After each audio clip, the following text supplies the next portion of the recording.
Welcome back, you guys. It is Friday afternoon, and we are talking NFL quarterback situations across the league, going all the way down to the draft for the top picks. I've got my co-host with me today, Rob. Welcome back, Rob. How are you today? I'm doing great. How are you doing? Man, it has been a whirlwind of a day, but we are here together, and let's get into it. So, Rob, take us through our first our first section for the group. All right. So the first thing I wanted to look at is overall quarterback questions. Who's got the questions still? Who's got the answers? Um, First thing, like just off the top of my head, tell me if you agree, disagree. I think the Chiefs obviously have an answer. The Bills, the Bengals, the Chargers, Rams, and Eagles also. I don't think they're in consideration looking for anybody else. No, I can agree with you just on those five right there. The only one I might have a question about is the Rams, just due to the fact because of their quarterback getting injured last season, and then possibly the situation with their head coach. McVay was talking about retiring. He said he's coming back now, but there's really not a market to see. Or I mean the Baker Mayfield situation didn't really point out the way that they thought they would have planned out. I'm not sure what was the thought process behind that. Once, oh man, what is once Matthew Stafford went down, I think once Matthew Stafford went down, Cooper Kupp went down, a couple of main wide receivers. I mean, we all know once you keep the defense on for a long period of time, I mean, it's a snowball effect. What's your thoughts on the Rams? So with the Rams, I actually read something this morning. Matthew Stafford's wife, I guess she's got a podcast or something, and she Everyone's said got one now. Matthew Stafford and her went to Sean McVay's house for dinner the other night. They Okay. talked, and when Matthew Stafford left, he looked at his wife and said, "We're going to beat the Chiefs in the Super Bowl next year." Whoa. Yes. So he's not. What is your thoughts on that as a Chiefs fan? What is your thoughts on that? So it brings me back to nobody's beaten the Chiefs 3 times. They beat us a couple years ago. They beat us in Mexico. Since Matthew Stafford's got there, I think they beat us twice. It may have been split, but I'd like to see it. I mean, what better storyline than uh, the last 2 Super Bowl teams meeting up for the third? Yeah, I mean, just like you said, I mean, very few teams have made that venture to beat the Chiefs 3 times in a row. The only team that we can think of recently is obviously the Cincinnati Bengals. And just to mark on the other team that you did talk about, which was the Eagles. With the Eagles situation, with Jalen Hurts possibly getting a new contract, and then they also lost a lot of their key coordinators. So I'm curious to see what their offense and even their defense is going to look like. But a lot of their free agents and a lot of their veteran players might call it. I think. I mean, what's your thoughts on the Eagles situation? Well, I also saw on top of all of that, it's going to be hard for them to repeat because they lead the league with over 46 million in dead cap space. Wow. So bad spending in the past. It like looking at that number, like losing your coordinators. It's going to rely heavily on the talent, which they have. Especially if Jason Kelsey comes back. If Jason Kelsey doesn't come back, that's a big question right up the middle. Also, there's talks about the NFL trying to stop their QB sneak with inches to go. I mean, they're at Why? over 92% success. I don't know. I've heard talks about it. I mean, they used it against us. Like, it sucked to know that we can't stop them, but that's part of the fun. Like, they'll put a position where they can do it. The defense is going to have to step up on 3rd down. Yeah, I mean Uh, exactly. I mean that just tells you that you shouldn't leave it to 3rd and inches or 3rd and 1 or 4th and 1. Like what I'm saying? because yeah, same thing. Like in my eyes, like they're doing good. Like they're doing their bear crawl stuff. Like I've been watching the videos on it, but they execute it well. And my worry is if you take that away, like one, they're risking their own quarterback. He's essentially diving up the middle, which you don't want our quarterbacks to do. But they're doing it well. They're doing it effective, and he's staying safe. But I mean, you put Patrick Mahomes in 4th and inches, and like, how are you going to stop that? So what's next if they take that away? I mean exactly. I mean you can even just take it over this season how important that was. I mean look at and I'm going to go back to my team, Trevor Lawrence, on how he dove over to get the 2-point conversion and touchdown against the Ravens, but also against the Chargers in the playoffs. So, I mean, it is. I mean, if I feel like it's almost like limiting your quarterback play to what their strength is sometimes. I mean, I'm sorry, Jalen Hurts squats 600 pounds, but I can't help that. That's a defensive problem. That's not a him problem, and using their physical attributes to game the system essentially. Like, there's nothing wrong with that. It's part of the game. Yeah, not at all. I mean, as much as it hurt me, I like it. I like you do something well, do it. And I don't want to be taking that competitive nature away. Definitely. Now, the only thing that I haven't seen injury data. So maybe there's something where injuries on the defensive side go up when they're doing that play. That would change it because then you're talking about player safety and health. But if it's not an injury concern, then... and the NFL is real big on player safety right now, as we both know, especially with Tua. And I think a lot of things was highlighted this past season, especially with the Tua situation and the concussion situation. I don't think it's got any better since even the CTE studies and everything like that. I mean, it's built a lot of awareness, but I think it, like you said, and you've alluded to in previous shows, that it's up to that head coach to save himself from the player saving himself from himself. Because look at the prime example of your coach, Andy Reid and Patrick Mahomes. He told him, hey, you're not getting back on the field. And I think that's what needs to happen. Like, those players need to have that head coach. Yes, I get it, man. You want to win as bad as the next person does. But they're paid a different type of money, and they're held to a different level of responsibility for the health and welfare of those players. Yeah. And I don't. Again, I haven't looked at the actual data. I just know based on the amount of storylines I'm seeing, for some reason, we've been seeing a lot more head injuries, which obviously that's because we're talking about it. But knee injuries, like even on the turf, like people are getting hurt, their knees, like that's a career ender.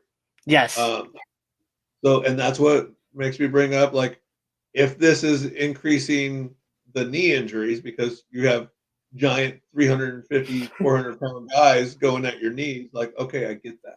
But if you don't have the data to back it up, then shut up and let us play. Yeah, I mean, I agree with you on that. What are your thoughts on the Chargers with them getting the offensive coordinator from Dallas, and how that could possibly affect the offensive situation with the Chargers and Justin Herbert going forward? It's scary. It's scary if they can keep Kellen Moore. That's his name. Yeah, Kellen Moore. If they can keep Keenan Allen, they can keep him healthy. They can keep Mike Williams. Now you get a guy that's a young offensive guru surrounded with weapons. Like, it's scary. So do you blame the head coach for the situation and the meltdown of what happened with the Chargers? Do you feel like if they would have had Kellen Moore, that they would still have been able to keep the pace of what they had against Jacksonville? Maybe. I was very surprised that the coach still has a job. It kind of goes counter to what I've said in the past on the show. I said in the past, like, consistency, give these coaches a chance, let them develop, let them build something. But when Sean Payton's out there, should have got it. Glad they didn't. I agree.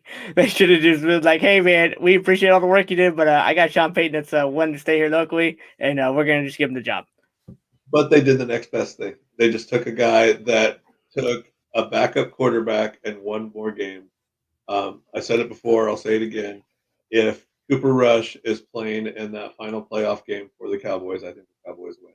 Dak Prescott's limitations screwed him. So when we get down to the Cowboys, I know there's a pretty fun fact that Dak Prescott is the only quarterback to miss 5 games and still lead the NFL in interceptions. So if that doesn't say anything about Dak Prescott, then I think Dallas might need to make a quarterback change. But I do have an injury prediction about the Bucs when we get down to the Bucs, though. I was talking to one of my buddies about it today. On that stat, at least he's throwing the balls high enough to where people can catch him. They're just not on the right team. I mean, you're right. So let's so as we've hit those five. I think that I think the one that's most solidified the most is Kansas City. Kansas City, Patrick Mahomes. Uh, but if you look across that list there with Patrick Mahomes and the Chiefs, they're solid. Josh Allen, I think he needs a better offensive coordinator and he needs a running game if he's going to continue the success he has, because that AFC conference is getting a lot deeper and a lot tougher. And I don't see them. And Josh Allen isn't really considered top 3 quarterback right now. Currently, right now, compared to other analysts are saying that it's Joe Burrow, Patrick Mahomes, and Trevor Lawrence. So if that doesn't say anything right now, that should wake up a lot of the other teams in the AFC right now. So I don't think it's about him as much as it's about the people that they've been putting, the organization has been putting around him, as far as coaching, staff, like all of that. But the advantage is they've got him locked into his long-term deal. Patrick Mahomes is locked into his long-term deal. I think he has the best contract. I think he has the best contract, and I think he has the best model of a contract for a top-tier player. Yep. Also, Joe Burrow's coming up this offseason. He should be getting a new contract. Yes. So even though they have the right guy, can they afford the right guy? That's the biggest thing to know is is it worth the money? And as we get ready to talk about more, but the Bengals, Joe Burrow, they were talking about going to command a lot of money, but is he they might end up losing T. Higgins this offseason. Jacksonville's possibly making a run at him. Yep, they've got Higgins, they've got Burrow up, they've got a couple of Pirine up, and then next year they've got Jamar Chase up. So and Joe Mixon.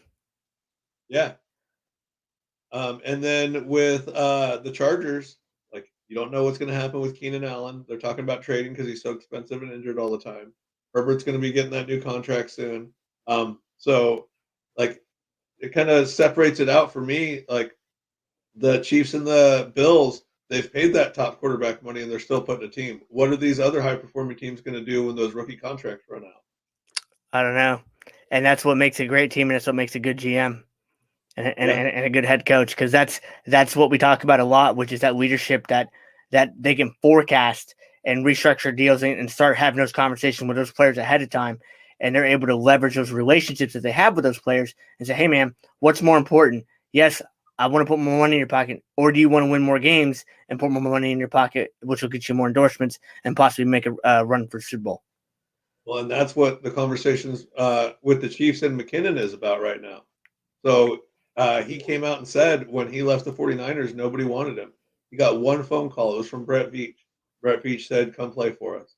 So he was estimated to be making $4 million. He took a deal for $1.2 million, came over here, killed it, ended up becoming a captain of the team for the playoffs. And now his contract's up, but people are saying, okay, do you get that hometown discount to that team, the one team that believed in you and gave you a shot at that Super Bowl ring? Do you take less money to stay there, or do you go cash out and because he's already 31 and try and play the rest of your career with another team that's not Patrick? Yeah, you make a good point. You make a solid point on that. I think that's a good way to look at it, because even you could go on and on with about the Chiefs and just how great that organization is, and I feel like that's a big blueprint for the organization and a lot of other organizations to model from, just because, man, the way you guys develop your players and the way you bring players in, like a Juju Smith-Schuster that stayed with the Steelers last year and then came to Kansas City this year, accepted the role, didn't do too much, but did just enough to what was asked of him to be successful in the system that they run. Yeah, if we become a place where veterans come back, they play for a year or two to up their stock, and they go make money somewhere else, everybody wins in my book. But you want to move on to the next teams that think they have the answer? All right. So Jaguars. I know you got some thoughts on that one. Do they have the answer? I think they have the answer, but the most important question is going to be, can they keep the talent around him and continue to build the talent around him? Now, it was just came out yesterday that Jacksonville released a thank you thing on Twitter to Evan Ingram. Evan Ingram has said that he wants to stay with the team. He was on an NFL podcast 48 hours ago saying that they have had some massage talks of saying, hey, I want to come back. They want him back. Trevor Lawrence came out this morning and is pushing to bring him back. You know, he had his best season since he's been in the league. You know, he said he found a home. I mean, so if we can keep him, but the only problem is if we pay him, you know, we do have Calvin Ridley coming in. Just as long as he gets reinstated, you know, he hasn't been officially reinstated yet, but when he gets reinstated, he's on his 5th-year deal, on his 5th year of his rookie contract, which means if he shares the same success, if not more, that Evan Ingram had this year, then he's going to command top money. But I'm going to hope that Trent Blake and Doug Peterson can really work that out. And then also you got to start thinking about Trevor Lawrence too. You know, he's going to his 3rd year now. You know, yes, he is a 1st-round pick, so he's going to have that 5th-year option. So it's going to depend on that as well, though, too. And we're a little bit over the cap as well, and we don't have a lot of cap space right now due to the fact so they possibly started talking about restructuring some of the big contracts we gave out last offseason, like a Christian Kirk and stuff like that. Obviously, you know, a lot of those players really believe in Doug Peterson's system and believe in what he has going on. So I think everyone can kind of come to a healthy medium, I hope, and hopefully restructure some of those contracts, just like how Patrick Mahomes has them, where they can give him more incentive money on the front end and probably incentivize a couple more things. Because, I mean, Christian Kirk had his best season of over 1,000 yards. Etienne too. Etienne's coming up on his contract too, coming up, and he just crossed over 1,000 yards this past off season too. So, I mean, I think the biggest thing is if we can continue to put the players around Trevor Lawrence, I think we'll be fine. I think we'll own the AFC South and see where it goes from there. But I mean, the AFC's the deepest conference, and but I do think Trevor Lawrence is the answer due to fact because of Doug Peterson. One thing that you said that really stood out to me is something that we've never really heard about Jacksonville. A player wants to come back. Like, you finally reached a point where players want to be there. I remember years ago, may have been 5-6 years ago, one player came out and said, "Oh, I love going to Jacksonville because there's no expectation to win. It's like a vacation on the beach." And now there's an expectation to win, and players are wanting to be there. That tells me everything I need to know about the culture. That's the most important thing, and it's great to see that. I mean, and you hit it right on the head, man. That's how it was, man, for a long time, and it sucked. Me being a diehard Jacksonville Jaguar fan that I am, and love that. You know, the joke always was, you know, hey, Jacksonville is going to get sold and it's going to go to London. But what a lot of people didn't realize is that when the Weaver family sold the organization, it was written in the contract that they had to stay in Jacksonville for 5+ years, or they would have to donate money to the Weaver family donation of their choice. So wow. That's what a lot of people didn't see and didn't obviously read. But then Khan even backed it up with the new practice facility that they're building right now to, you know, getting a redo the stadium right now as well too, because we're making a bid at for the Super Bowl again soon. So I mean, and I mean they're active in the city, so I mean I think that's just a great way to look at it. And I know Khan loves the city of Jacksonville, but also too it is nice to see that the players and I think it has a lot to do with Doug Peterson, man. And like I've said before, man, I mean I can hit it, ahead after head after head. Doug Peterson is the dude, and he's the guy driving that train. Yep. Let's move on to the other teams that think they have the answer. The Broncos. The Broncos. Broncos think thought they had the answer last year. Now they think they have the magician behind the scenes or up front on the podium with John Payton. Do they have the answer? Only if Russell Wilson buys in. There was a article that was released this morning saying that, or it was late last night, early this morning, that he tried to get both the GM and Pete Carroll fired from Seattle. Yes. So I don't. So they can what? I'm sorry, I didn't hear that. The Story said so he could bring in Sean Payton, but he came out this morning and tweeted that it was false. He's always looked at Pete Carroll like a father figure. John Schneider trusted him, drafted him, put a lot of faith in him, and he always had nothing but love for those guys. So, I mean, stuff just doesn't come out of the blue. We know they were butting heads. Could be a PR thing. He had to go somewhere else, and now he got the coach that he wanted. So why make any waves? I don't know. I'm still hoping that they bump heads and don't execute on that old Saints film. So, are you saying that only if Russell Wilson buys in that they make the win? Yeah, I'm saying it's 50-50 shot right now in my eyes, and they bet a whole lot of money that it was going to flip on heads and not tails. I agree, and I hope they're good at betting because I'm not. So let's look at the Browns. So the Browns have had a lot of. Say again. I would say, yeah, the Browns, they're working their own path. Are you so the Browns do Brown things. Let's just start there. All right, they give Deshaun Watson the most guaranteed money in a contract next to Kirk Cousins. Kirk Cousins is the only other person to have as a quarterback have a fully guaranteed contract. You know, Kirk Cousins is the one that broke through and finally made that, and it was only like $85 million. It wasn't, I say, not a lot of money, but you know, for a franchise to say $85 million, I'm going to give you all of it. You know, and now they give Deshaun Watson $250 million plus fully guaranteed. I think a lot of people think. Let's say again. After sitting out a year with off-field drama. Yes. And then suspended for another 11 games on top of that. So he didn't even get to. You know, if I was a Browns organization, I wouldn't even put him out there. I would have waited for this season where he could have a full offseason, full OTAs, and go through the whole gamut instead of just saying, "I'm going to throw you in here. You haven't played in." 23 plus months or so. My math is, I know, a little off, but I don't care. But you know what I'm saying? And then I expect you're gonna win. No, that's not how it works, man. Do the Browns ever expect to win? No. But no, it's almost like Jacksonville, where you would circle knowing you were gonna win that game. When it comes to the Browns, I'm still out on Deshaun Watson still, just due to the fact because I look at who Deshaun Watson had when he was at Houston, DeAndre Hopkins.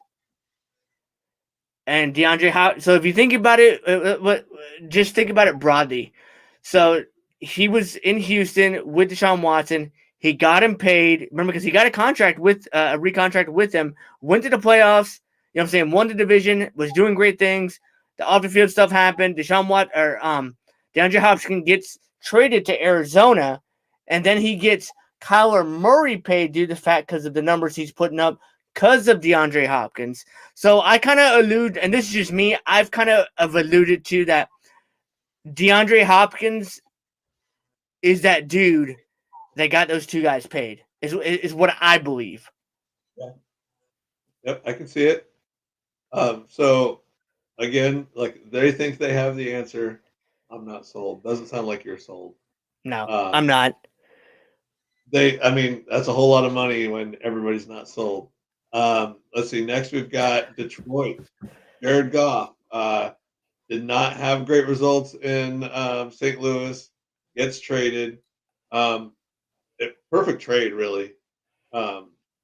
Both guys saw success with their new team.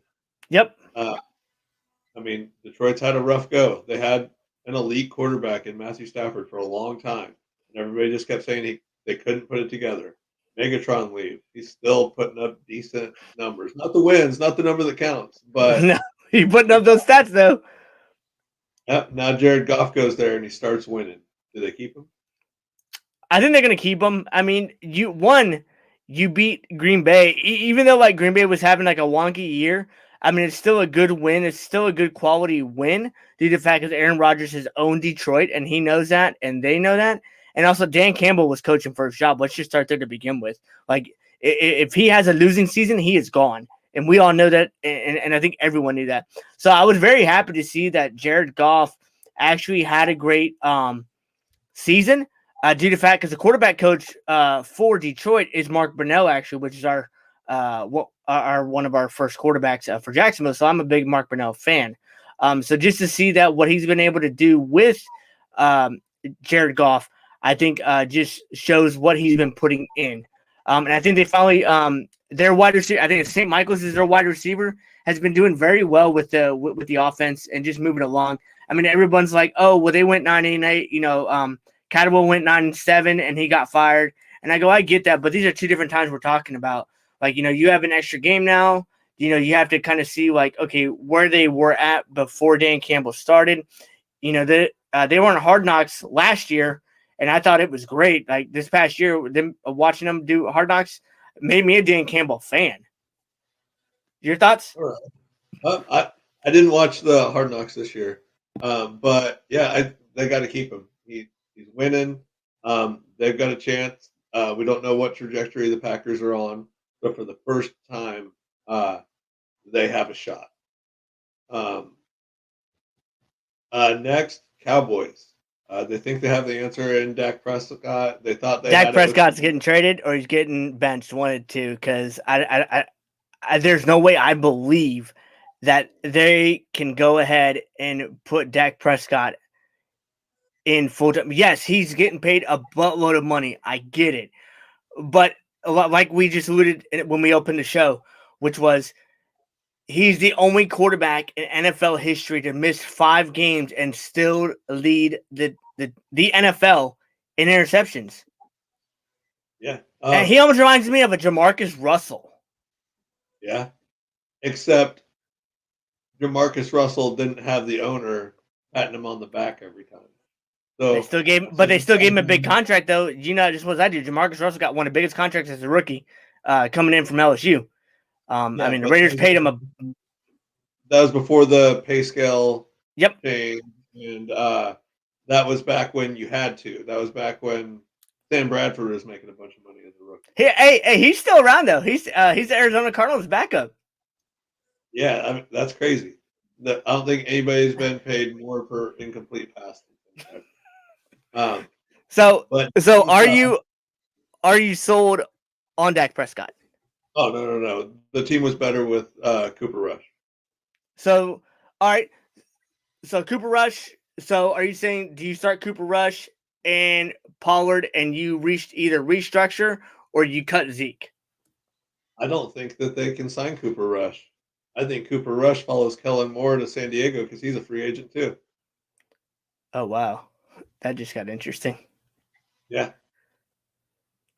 Okay. I mean, if I'm Cooper Rush, I don't stay there to sit behind a guy that I'm clearly better than. I mean, but he's getting paid. But he's getting paid like an elite quarterback. Cooper Rush? No, Dak Prescott is.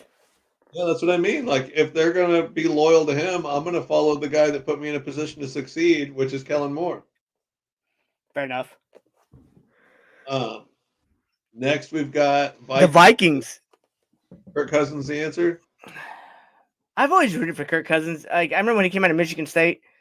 Great quarterback. He got drafted with RG3 to the same team. They were the Washington Redskins then, but now they're the Commanders now. And then, he played well. I think that played into a lot of like what happened between RG3 trying to rush back due to the fact because Kirk Cousins was having success with the team. And then obviously, he was able to command good money because he had good numbers and he had good stats, good poise in the pocket. Goes to the Vikings, gets the first fully guaranteed contract like we talked about, $85 million plus, and was able to open that market for all quarterbacks now. So I believe Kirk Cousins. I think he is. I think, man, he had some really big games this past season. I mean, how do you not say he's not the answer? I mean, do you say, hey, he might need a better defense, or do you think he just needs another wide receiver? Because Dalvin Cook can run. We both know that. Dalvin Cook could run. So, I mean, Justin Jefferson can only do so much. Yep. I do think he's the answer. I think the overall team is limited on where they end up. But I do think that there are no better options for them right now. He is well above average quarterback, not an elite quarterback. He's not the one that's going to put the team on his shoulders, but if you give him the right people, he's not going to be the one that screws it up. Makes sense. Steelers? Steelers. Kenny Pickett. local guy, hometown guy. Um, it's one of the most consistent uh, organizations out there. They've had like what 4 head coaches in the team's history. Yes. Like yeah, he's not going anywhere. They're going to keep him. They're going to develop him. They're going to continue to let him do his thing. He He is played there. well. He played very well. I didn't. I mean, yeah, it was a rough start for him, but who wouldn't have a rough start? I mean, even look at when Peyton Manning was a rookie, dude. He led all, the whole league in interceptions as a rookie. I mean, he's gonna throw the ball. Kenny Pickett's gonna do the same thing. Kenny Pickett. I mean, even though like he didn't have like some staple wins, but he played big when he had to, and I felt like he has a presence in the pocket. I mean, look who they had after Ben Roethlisberger. I mean, you had Kevin Rudolph. I mean, you had, Mason. What's his name? Mason Rudolph. Yeah, and Dixon. Yeah. And those guys. Yeah, go ahead. You look even with Big Ben when he was there. They had the Super Bees. They had AB. They had Le'Veon Bell. They had for a while Mike Wallace. They had Juju Smith-Schuster. They had all of these big name receivers. And yeah, they went to the Super Bowl. But how many people does Pickett have? He has Pickett? Yeah. Who does Pickett have? I don't think he has. He's got the one rookie wide receiver that don't they have the same last name? Yes, they do. Yes. But other than that, I don't know of anybody. So they might be decent, but they're not stars, not like Ben had. So he had a good solid year without the star power. Yeah, they've got the answer. I think so too, and I think the Steelers is a prime example of a not a knee jerk reaction organization, and it's going to give their players time to evolve. I mean, even look at T.J. Watt. T.J. Watt's a monster. Yep. I think that that's an organization that like it depends on what the question is, but the question is, do they have the right quarterback? And they're going to change the question. Their question is going to be not do we have the right quarterback? It's are we doing the right thing for our quarterback? Ooh, that's a good way to look at it, and I wish more people would look at it that way because they definitely don't. So let's look at which teams have questions at the quarterback position. Oh, there's a lot. Packers. Yeah, I mean, so now Aaron Rodgers' silent isolation retreat is over. We've talked about the storylines there. Like, is he going to stay? The Packers even want him to stay. Is he going to go somewhere else? Read an article last night. There's rumors that if they decide that Rodgers stays and that they start Rodgers, Jordan Love's going to ask for a trade. So now you pissed off your star quarterback by drafting somebody in the first round. You let him ice on the bench for a few years, and now do you risk all of that, the entire headache that you created because you believed in this guy to draft him, to let him go somewhere else? I don't think so. I think that's a prime quarterback controversy that the Packers don't want. And I think you hit it right on the head. I think they should cut sling load with Aaron. As much as I love Aaron Rodgers and I love the way he plays the game, but I mean, man, I think if he would have spent more time bonding with those receivers, they would have made a deeper run than what they should have. So I think they underachieved, but then also too, like, just rip the Band-Aid off and just start Jordan Love. I mean, you started him during preseason. You liked what he had. I mean, he played, I think, 1 or 2 games in the regular season. You liked what he did. I mean, just go for it. Well, and then in the same article, they were talking about if he does come back and they do let him start, then there's going to be demands that they didn't have last year. A lot of people, players, and like executives, coaches were mad that he's not going to this year be able to miss all of those OTAs and all of that stuff. Like he didn't have the chemistry, and it showed. I think he's just really worn out his welcome there. I think you make a valuable point with that. I think with that, putting restrictions, I think, on Aaron, I think is the best thing. Yes, he is a world talent. He is an amazing quarterback. I mean, we have all seen him do amazing things with the football and with players.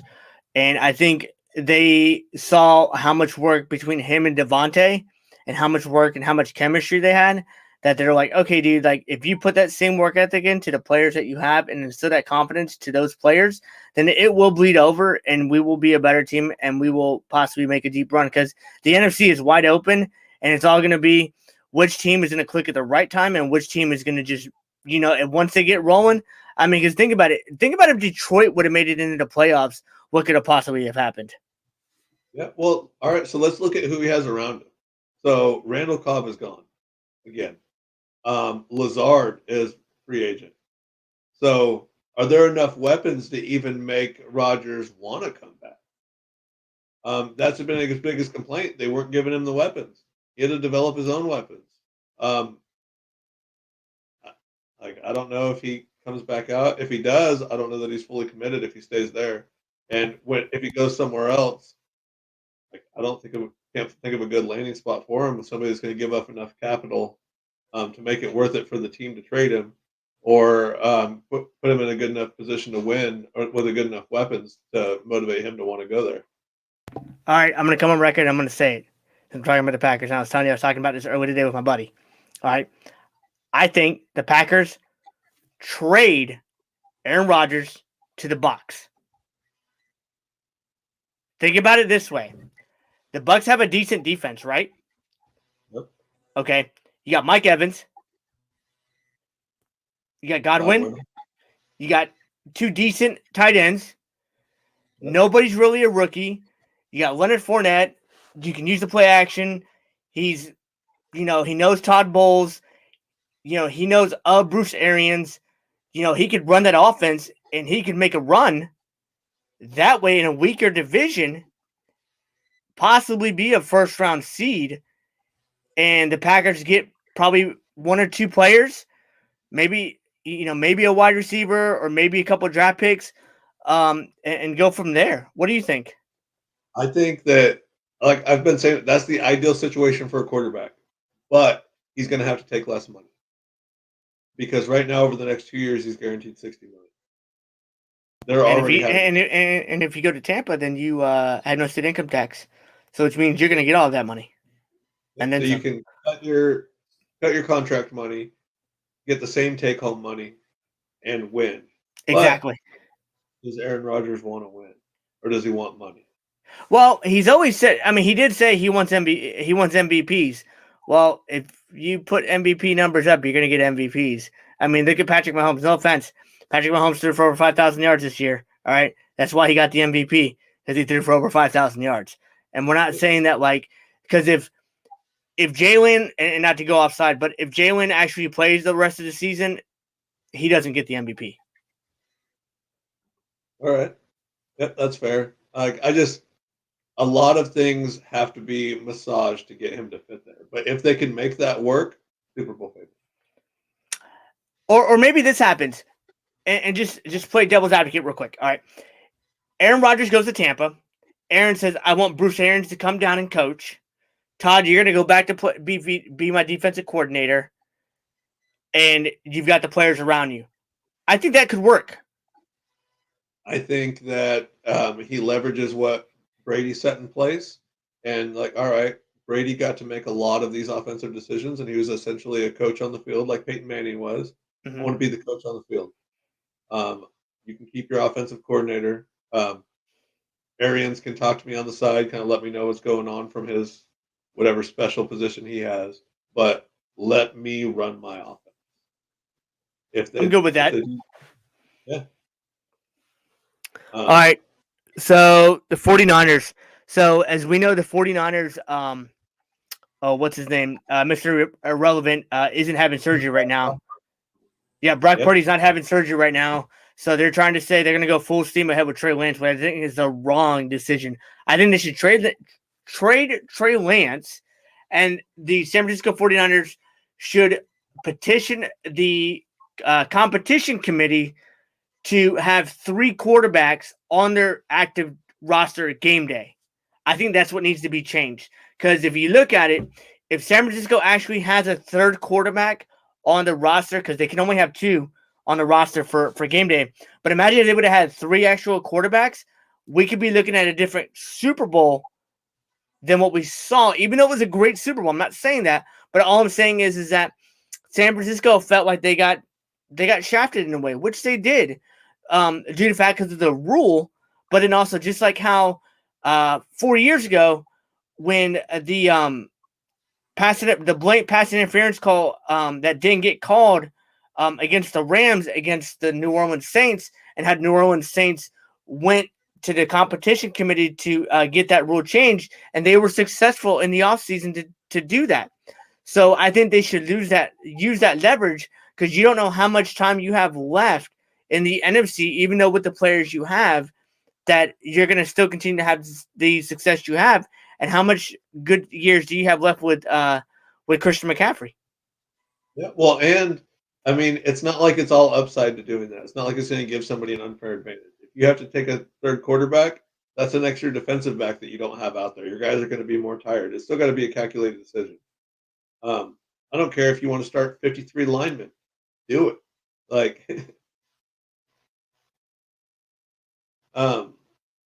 yeah. So definite questions there. Garoppolo's gone. Trey Lance is still coming back from surgery. Purdy's surgery's delayed. I anticipate like they're still going to draft another quarterback, have somebody in the pipeline. I'm going to be shocked if Purdy comes back and is ready to start the season.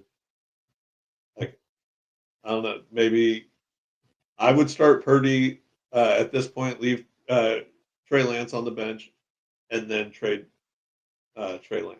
Unless you know Purdy's going to be ready. Trade Lance, get an experienced veteran, maybe Jacoby Brissett or somebody to back him up. Somebody you can get for cheap. Get as much as you can for him right now. I think you made a solid choice on that. Jacoby Brissett, because he was the backup for the Browns. He played those 11 games and he did quite well. Then he went to Tennessee and he played lights out at Tennessee. The guy's a smart individual. He's got a very high degree, and then on top of that, like, he knows what his role is. He's almost like a Ryan Fitzpatrick if you think about it. Yeah, yep, absolutely. Let's see. You want to go down into the next one? Yeah. Let's go ahead and go at about teams that we're not sure about, because I know we're down to about 18 minutes left on the show left. So let's go down to teams we're not sure about, which are let's start with the Patriots. Are you sold on Mac Jones? I've been seeing a lot of stuff about them potentially trading Mac Jones, like that. Josh McDaniels wants him in Vegas. So he can get eaten alive? I don't think he's the answer in New England. So he doesn't have an offensive coordinator. You have Matt Patricia as your offensive coordinator. That's a defensive dude. You need an offensive coordinator. Well, there was talks when Cliff Kingsbury got fired from Arizona that he was the Patriots were making a run at Cliff Kingsbury, but Cliff Kingsbury said, "Nah, player, I got 4 years on this contract left. I'm gonna go hang out and enjoy my time, and then I might think about it 3 years later." Yep. Yeah. So I don't think the Patriots have their answer. Okay. They don't have the Brady. Like, think about it. They went Bledsoe, Brady, everybody. No, well, Garoppolo was in the Brady's in the Patriot system, and Brady made them trade Garoppolo away to San Francisco, and then we got a second round draft pick for it. So I blame Brady for sabotaging the Patriots' issues right now. Garoppolo is a free agent. If they had a good system going there, then the Patriots can get him for just money, no picks now, and then they can trade Mac Jones to the Raiders and get some more picks back. Or they trade Mac Jones to Las Vegas. Las Vegas agrees to give Josh McDaniels back to the Patriots, and now you got the system put back together now, and hopefully Bill Belichick is able to save his legacy then. I don't think that one happened. Hey, I had to throw it out there, all right? Yeah, it was a shot. You do that, then you're making the guy feel trapped, and he's going to try and get out any way he can. I think you're right. What about the Colts? The Colts are in my division. They've got Matt Ryan obviously had the worst year of his career last year, first year in a new city. We talked about it yesterday. They can't protect him. Um, he's not the long term answer. He doesn't have the years to be a long term answer. He's almost 40. He's like 37, 38, something like that. Um, they need to draft. They need to draft heavy. They need to find that quarterback. But like I see, he's the answer for this year. You got to keep him. You're already paying him. Draft. Let somebody learn behind an experienced veteran. Um, get one or two quarterbacks in the draft, kind of like when the Commanders or Redskins got RG3 and Kirk Cousins. Double your odds on finding a good quarterback, and then beef up that line. Make sure that, like, all right, we're going to break the old guy this year uh, so that we can uh, protect the young guys next year. So, no, I don't think that they have the long term answer. I can't hear you. You know who I blame? Oh, The owner. the owner or Andrew Luck? I'm not mad at Andrew Luck. Andrew Luck gave them a good solid 9 years of great football. I love seeing Andrew Luck play. Even being a Jaguar fan, it made me appreciate it because, he had really big shoes to fill. Going to, Lucas Oil Stadium, the house that Peyton Manning built, and owned the AFC South, and then he had to live up to that statue. I think he did an amazing job. If they would actually give him a halfway defense, I mean, he might have brought them a Super Bowl easily. I I mean, heard something the other day about that relationship between Andrew Luck and Peyton Manning. really, Apparently, their Andrew Luck's dad was some sort of an assistant or had a professional relationship with Archie Manning. So they had moved to London, and they've known each other for those families have known each other for generations. I didn't know that till the other day. oh wow, that's a fun fact. Yeah, but yeah. So, but thinking about the Colts, like they go from Peyton Manning right into Andrew Luck. Like, all right, we're set for 15, 20 years, and then he's like, oh yeah, April Fools. Thanks for thanks for the opportunity. I'm out. I'm out. Um, so yeah, like I think they had a good like succession plan going, and it just got accelerated a little too early for them. I think you're right, and unfortunately, the AFC is just getting better and better, and it's all going to depend on what Houston does. Because it will depend. It's going to depend on what Houston does and what Tennessee does at the quarterback position. Because Jacksonville's kind of got their quarterback for the future, just as long as they manage their cap correctly. But between going forward, I mean, they're going to have to swing for the fences if they're going to fix their organization quick, fast, and hurry. Yep, kind of hop back up on the questions about quarterbacks for teams. Ryan Tannehill, the Titans might try and get rid of him, shed that cap. Where does he fit? Um, if Matt Ryan's still there, he doesn't go to the Colts, but he's a perfect candidate for the thing the Colts have been doing lately. Or does he go to the Texans? Texans. Only see, it's almost like it's a weird situation with Texans, man. It really is, due to the fact just because how many draft picks they have, and kind of funny how, and I say funny because Lovie Smith won that last game, so they didn't get the first round overall draft pick. So I think it was kind of like his like fu to the organization because he knew they were not going to let him go at the end of the season. Which I believe Lovie Smith did earn himself another year due to the fact how hard that team played for him down the stretch, and that kind of made me mad. Like, yes, I'm all about D'Amico Ryan getting hired 100%, but sometimes you have to look at the quality and the body of work and where they thought that they were going to just tank. And Lovie Smith was like, nah, player, we ain't doing that. Like, we're going to put a good product on the field and we're going to try to win. That's exactly what he did, man. Kansas City, Dallas, Jacksonville, you know what I'm saying? Tennessee, like Chicago, like they played some teams super, super hard. And I'm super, super happy with what Lovie Smith did. But I'm also happy for D'Amico Ryan. Lovie Smith, like I feel bad for that guy. Yeah, I do too. Chicago hasn't been the same since he got fired from there. He goes down to the Bucks. He gets screwed out of that job with the Bucks. Then he goes to the Texans. His team's fighting for him. He doesn't last. Like that dude's had a rough. Hey, you know who I blame? Oh. Jay Cutler, because he never went back on the field when he played for Chicago in a playoff game, and he just sat on the bicycle for the rest of the game. Remember that? Yep. I blame Jay Cutler. We should Jay Cutler. we should DM him and say, "Hey, Jay Cutler, did you ever apologize?" Yeah. All right, so we're down to about 10 minutes. So let's roll the 3 hot topics real quick, and then we'll wrap it up. So the 3 hottest topics that I'm gonna lead with one, and then I'm gonna let you pick the last 2. So Lamar Jackson. So there was a story out this morning saying that every counter offer that he has given the Ravens has been $240 million, fully guaranteed. Yeah. Not gonna happen. Not with the Ravens. No, I don't think so. I think they've reached a stalemate where now, like, the longer they keep shuffling paper back and forth, it's just making everything worse. It's making both sides look bad at this point.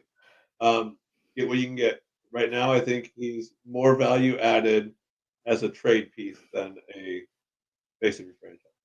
I definitely concur with you on that.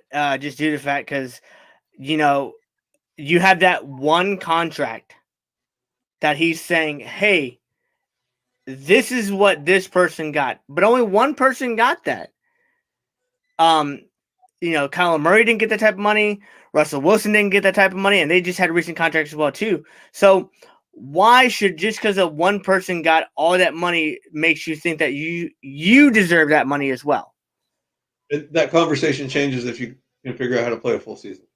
I'm not playing you more money, guaranteed money than everybody else when you can't stay healthy. I think that's the best way to end on that right there is if you can't. It's like Shannon Sharpe and everybody else said, availability is the best type of availability, being available. Yeah. Yep. Like, how do you get rid of him? Or you get rid of him, you get a bunch of pieces. Well, Huntley is also a free agent this year. I didn't know that. I did not know that. Yep. So, do you get to come in? I mean, you get enough draft picks, anybody. Baker Mayfield's available. Garoppolo's available. You could draft. Derek Carr's available. Yeah, Teddy Bridgewater seems like a perfect fit for him. Who, Derek Carr or Teddy Bridgewater? Teddy Bridgewater. Similar skill set. Plug and play game. Your playbook doesn't have to change. Imagine if Derek Carr went to Miami. Yeah. I don't think anybody's talking about that right there. Imagine if Derek Carr went to Miami with the weapons and the coaching that's there. And they've got a solid defense. They do. And Waddle and Hill. And Derek Carr can throw the ball. Yep. And he would have stability finally. He would, like we talked about, he would have the stability that he's always wanted. And no taxes. Yeah. I mean, it fits. I'm all for it. Well, I mean, even like Gardner Minshew. Do you put him in Baltimore? He's had some flashes. I think Bridgewater's the one I'd pick for the Ravens. I think so too. I'd go with I like Gardner Minshew. He played for Jacksonville. He got us through a stint. I was rooting for the Eagles just due to the fact that it'd be cool to see another Jacksonville Jaguar quarterback get a Super Bowl ring. I think Gardner Minshew just needs a fair shot. I think Baltimore might be a good landing spot, like you said. I think. You know what? What about Indy with Gardner? Yeah, or the Texans. But you need playmakers, though. Is the only thing. Like, you need somebody that you can say, "Hey, like." Brandon Cooks. Yeah. But do you need playmakers to get Minshew to come? No. He wants to play ball. Like Rodgers, he gets to pick where he goes. Like, you're gonna give me a shot. You're gonna give me money. Boom, let's go. I agree. So we're saying that Lamar Jackson is more value just to trade. Yep. Because you're not going to get Huntley to be able to come back on a kinder deal just due to the fact of the distraction of what Lamar is doing. You cannot sit there and tell me, yes, you were playing model soldier, but the narrative around you is, I want $240 million guaranteed. That is what any organization is seeing from you, is like, hey, I am not playing unless I get fully guaranteed money. more than what Deshaun Watson got. Do you agree? Yep. You know who might pay it? Who will also possibly entice him to take a little bit less? The Who? Jets. All the endorsements he's going to get there. He's going to make more money with that. They've got a young team. I mean, he's got more weapons there than he's got in Baltimore right now. Man, it's just kind of interesting. I'm like the talent right now of quarterback that is out there that is unbeknownst to no one that like is super surprised on the talent that's available currently right now that you don't have to trade draft picks for. It's just money. Yeah. Well, and with that, why has Derek Carr not been signed? I think he's winning his options out, man. I think Derek and call me a little bit of a homer because I honestly love Derek Carr and I love just the type of individual he is, but I'm not sure if he's just waiting to see like who's gonna offer him what, but I think maybe he's looking to honestly try to find what's best suits him finally and actually have a stability. All right. So if that's the case, is he also going to wait for the draft to see what playmakers they put? Yep. I mean I would. Or is it that these teams are not wanting to shell out all of this money if they can get Aaron Rodgers? But you got to pay Aaron Rodgers a bunch of money, though, unfortunately. Yeah, but they're going to have to pay Carr a bunch of money, especially if they want to take him off the market before he sees what the whole landscape looks like. Yeah, you're right. You're right. I don't think anybody has any motivation to move quickly right now with it. So, Derek Carr, does he? All right. Does Derek Carr sign before the draft? Everything is telling me that he should, but I don't commit to that. I think that maybe he waits until the draft to see where all the weapons go. At least he's waiting until everybody is waiting until Aaron Rodgers falls. Aaron Rodgers. Everybody just needs to do their own thing. Stop worrying about Aaron Rodgers, damn it. But I mean, so either Aaron Rodgers or Lamar Jackson, one of those falls in place, and then Derek Carr decides where to go. You know, the only way to take power away from a player is to stop paying attention to them. It's like a child. You know, you stop paying attention to them because they throw a temper tantrum, and you don't pay attention to them, so they stop doing it. That's exactly what Aaron Rodgers is. He's like, I'm gonna go on my darkness retreat, and it was only supposed to be for like a day or so. Remember? And look, we're 4 days into the darkness retreat, and everyone's still talking about him. And I know I said on my platform with these, I was like, I'm only addressing the hey. I don't know where he's going, but I know everyone's tired about talking about Aaron Rodgers like I am because he is on a 3-year deal. But, you know, I think just the organization's tired of him. Yeah. I mean, I'm still curious. Like, I thought you may have been going for this at first. Baker Mayfield. Bust. Like, bust? He came in that game on less than a week in St. Louis? What did he do after that? Nothing. All right. So with a minute and 30 seconds left, let's knock out bold predictions and wrap it up. All right. My bold prediction is that Aaron Rodgers comes out of his darkness retreats and he gets traded to Tampa. Okay. Mine is Jimmy Garoppolo to the Patriots and then Mac Jones to the Raiders. Or Jimmy Garoppolo to the Raiders. And Lamar Jackson goes to the Jets, and Derek Carr goes to Miami to replace Tua. Goes to Houston. Hey, that could work, actually. I mean, if he wants to get beat twice a year by Trevor Lawrence, I mean, go right ahead. I don't know. He's got to go somewhere. He's not going to just drop off the league right now. I mean, he could be a journeyman like Bradford. You know, he's sitting behind Kyler Murray. I mean, but his ego's too much for that, though. Yeah. But Kyler Murray also is not going to be back for the start of the season. Oh, he'd go to Arizona. Yeah.